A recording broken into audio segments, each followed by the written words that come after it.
कैलाश पर्वत की चोटी पर भगवान शिव ध्यान में बैठे थे। चारों ओर शांति थी, सिर्फ हवा की आवाज और मंद मंद बहती गंगा की ध्वनि। पास में माता पार्वती बैठी थी। कुछ देर सोचने के बाद उन्होंने धीरे से पूछा, प्रभु क्या मैं एक बात पूछ सकती हूँ? भगवान शिव ने आंखें खोली और मुस्कुराकर बोले, जरूर पूछो देवी, तुम्हारे मन की बात मैं पहले ही जान चुका हूँ।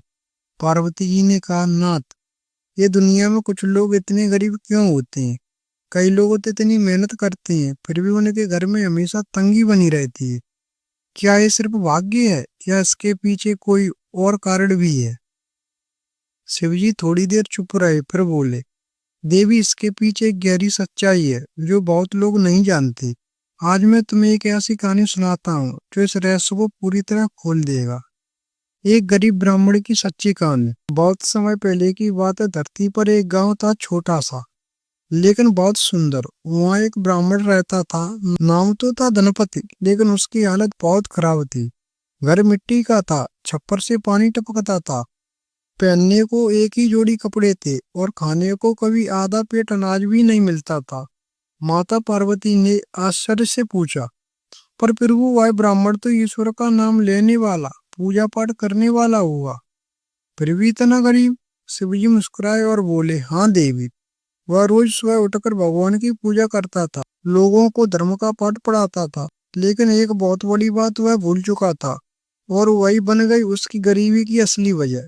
पार्वती जी चौंकी। क्या बात प्रभु, वह कौन सी गलती थी?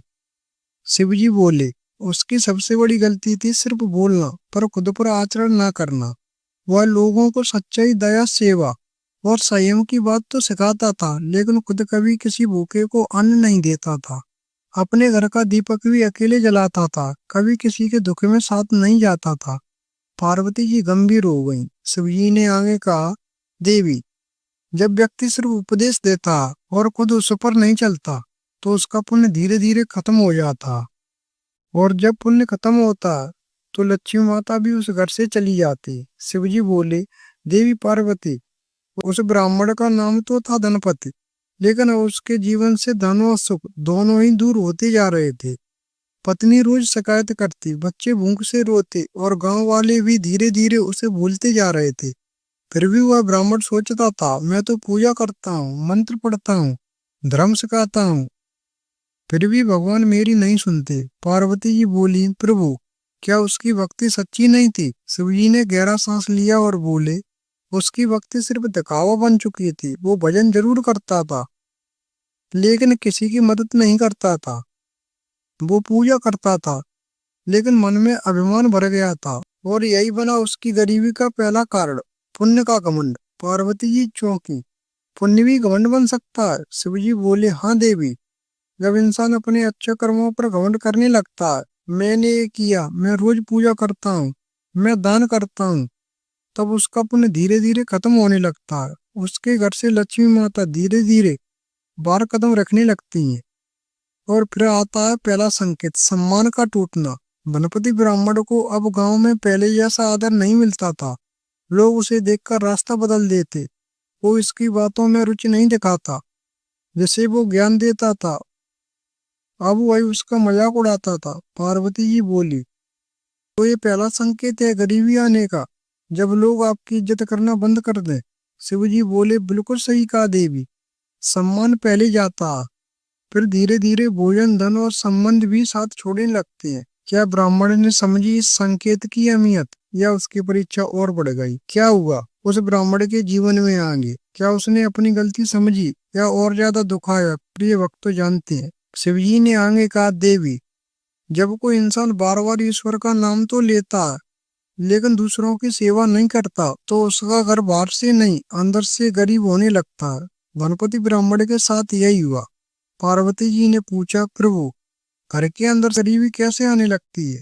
शिवजी बोले, देवी, पहले इंसान के मन से संतोष जाता है, फिर हर चीज में परेशानी आने लगती है। कभी खाना नहीं बनता, कभी पानी का घड़ा टूट जाता है, कभी बच्चों में लड़ाई, कभी पत्नी बीमार, बिना किसी वजह के घर में कलह और चिंता बढ़ने लगती है।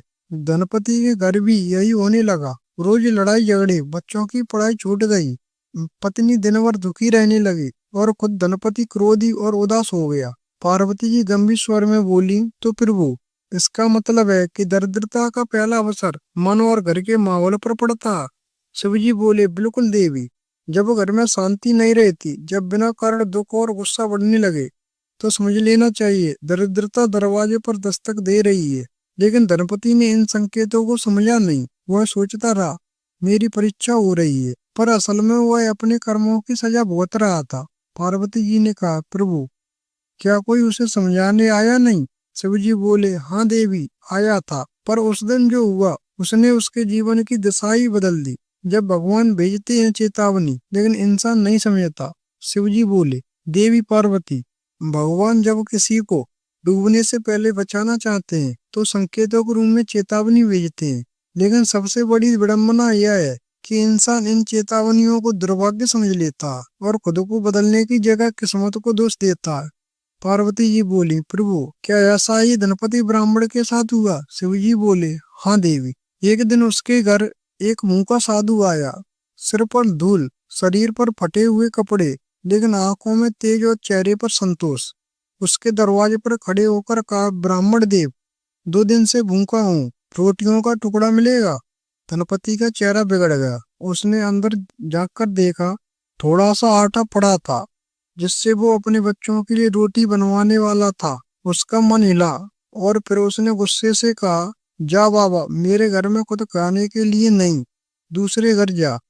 पार्वती जी दुखी होकर बोली, प्रभु, क्या वह साधु कोई सामान्य व्यक्ति नहीं था? शिवजी मुस्कुराए और बोले, नहीं देवी, वह कोई और नहीं, स्वयं धर्म का प्रतीक था। भगवान ने उसे भेजा था ताकि धनपति अपना थका हुआ पुण्य भी फिर से जागृत कर सके। अगर वह एक रोटी का टुकड़ा भी उस साधु को दे देता तो उसकी किस्मत का रास्ता बदल सकता था, पर उसने भगवान के भेजे संकेत को ठुकरा दिया। पार्वती जी ने गहरी सांस ली और कहा, प्रभु, ये तो बहुत बड़ा संकेत था। शिवजी बोले, हाँ देवी। और जब इंसान भगवान की चेतावनी को नहीं समझता तो फिर शुरू होती है गरीबी की असली परीक्षा।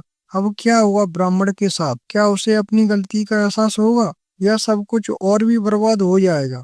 क्या धनपति को कोई संकेत देने आया था? क्या उसने अपनी गलती मानी या सब कुछ खो बैठा? शिव जी बोले, देवी पार्वती, जब कोई इंसान बार बार चेतावनी के बाद भी अपने कर्म नहीं बदलता तो उसके जीवन से एक एक कर वो सभी चीजें चली जाती हैं जिन पर उसे सबसे ज्यादा भरोसा होता। पार्वती जी चिंतित हो उठी, प्रभु, अब ब्राह्मण के जीवन में क्या घटा? शिव जी बोले, धनपति की पत्नी जो अब तक उसके साथ हर कठिनाई में खड़ी रही, वो भी टूट चुकी थी। एक दिन भूख से बिलखते बच्चों को देखकर उसने रोते हुए कहा, मैं रोज भगवान का नाम सुनती हूँ, तुम्हारे प्रवचन सुनती हूँ, लेकिन मेरे बच्चों का पेट कब भरेगा? अगर पूजा से कुछ नहीं मिलता तो क्या पाप करके खाना चाहिए? धनपति चुप रहा। उसे कुछ सूझ नहीं रहा था। उस रात घर में कोई चूल्हा नहीं जला। बच्चे भूखे सो गए।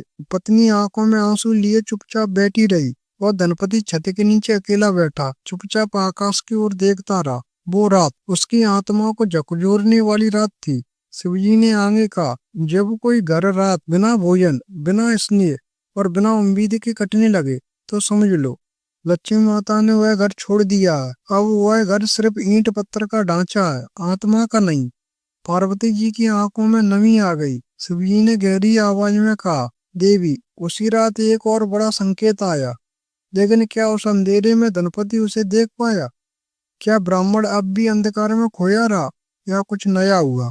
क्या गरीबी की गहरे अंधेरे में कोई उम्मीद की रोशनी आई? जब टूटे हुए सपनों में भगवान की झलक मिलती है और गरीबी का अंत होता है। शिवजी बोले, देवी पार्वती, उस रात जब सब सो रहे थे, गणपति ब्राह्मण अपने घर के बाहर मिट्टी के चबूतरे पर बैठा था। आसमान में चांद निकला हुआ था, लेकिन उसकी रोशनी भी उसे चुभ रही थी। उसके भीतर एक तूफान चल रहा था। मैंने क्या किया जीवन भर? पूजा की, पाठ किया, लोगों को ज्ञान दिया, फिर भी मेरा ही जीवन अंधकार से भर गया। क्या भगवान सच में है? अगर हैं तो मुझे क्यों नहीं देख रहे? वो रोने लगा, पहली बार खुलकर रोया। उसकी आंखों से बहे आंसू सिर्फ दुख के नहीं थे, वे आंसू अहम टूटने के थे, झूठे घमंड के गलने के थे। शिवजी बोले, देवी, जब इंसान का अभिमान टूटता है और वो अपने दोषों को स्वीकार करता है, तभी उसकी आत्मा में बदलाव शुरू होता है। उसी रात जब वह सो गया, उसे एक सपना आया। सपने में एक साधु उसके सामने खड़ा था, वही जिसे उसने भोजन नहीं दिया था। साधु बोला, धनपति, तूने अपने धर्म को सिर्फ शब्दों में जिया, कर्म में नहीं। तूने दूसरों को ज्ञान दिया पर खुद को नहीं समझाया। तूने भगवान को बुलाया लेकिन भूखे को भगाया। परंतु भगवान कभी देर कर सकते हैं पर अंधे नहीं होते। आज तूने पहली बार असली प्रार्थना की, बिना शब्दों के, अपने टूटे हुए दिल से। अब तेरा जीवन बदलेगा, लेकिन तू भी बदलेगा, तभी बदलाव टिकेगा। धनपति की नींद खुली, पसीने से भीगा हुआ लेकिन आंखों में चमक थी। सुबह उसने सबसे पहले अपने घर का आटा निकालकर कुछ रोटियां बनवाई, फिर बच्चों को लेकर गांव के मंदिर के बाहर गया, जहाँ भूखे, गरीब, अकेले लोग बैठे थे। वहां जाकर वो खुद उनके सामने बैठा और बोला, मैंने जिंदगी भर भगवान की पूजा पर उसके सबसे बड़े रूप को नजरअंदाज किया। भूखे इंसान में भगवान को देखना। आज मैं तुम्हारे साथ खाना खाऊंगा, तुम्हारे पैर धोऊंगा, क्योंकि यही सच्ची पूजा है। गांव वाले हैरान थे। जो ब्राह्मण सिर्फ उपदेश देता था, वो अब सेवा कर रहा था। धीरे धीरे सब बदलने लगा। गांव वालों का भरोसा लौट आया। धनपति के घर में हर दिन कोई भूखा पेट भरने लगा, और उसी के साथ लक्ष्मी माता ने भी दोबारा उस घर में प्रवेश किया। पार्वती जी ने भावुक होकर कहा, प्रभु, क्या सच में एक टूटे हुए मन से की गई प्रार्थना इतनी शक्ति रखती है? शिव जी मुस्कुराए और बोले, हाँ देवी, गरीबी सिर्फ धन की कमी नहीं होती, वो होती है सोच, कर्म और श्रद्धा के टूटने से। और जब कोई इंसान सच्चे मन से अपने दोषों को स्वीकार करके सेवा करता, तो भगवान उसकी झोली भरने में देर नहीं करते। पार्वती जी ने कहा, अब मैं समझ गई प्रभु, गरीबी का असली कारण अभिमान, आलस, सेवा से दूरी और आत्म मंथन की कमी है, और इससे निकलने का रास्ता सेवा, सच्चाई, संतोष और सच्चा आत्म विश्लेषण। शिवजी बोले, बिल्कुल देवी, भगवान को मंदिर में मत ढूंढो, उन्हें भूखे में, दुखी में और हर जरूरतमंद में पहचानो। यही सच्चा धर्म है, और यही गरीबी से मुक्ति पाने का मार्ग भी। तो मित्रों, यही थी वो कथा जो भगवान शिव ने माता पार्वती को सुनाई थी, कि गरीबी क्यों आती है और उससे कैसे छुटकारा पाया जा सकता है। अगर आप भी अपने जीवन में गरीबी, दुख या तंगी से जूझ रहे हैं, तो शिव का ये मंत्र याद रखिए, अपने कर्मों को सुधारो, सेवा को अपनाओ, तब लक्ष्मी खुद तुम्हारे द्वार आएंगी। अगर आपको ये कहानी दिल से छू गई हो, तो लाइक करें, कमेंट में हर हर महादेव जरूर लिखें, और इस ज्ञान को शेयर करें, ताकि औरों की जिंदगी भी बदल सके। सब्सक्राइब करें ऐसे ही और गहराई से भरे आध्यात्मिक ज्ञान के लिए।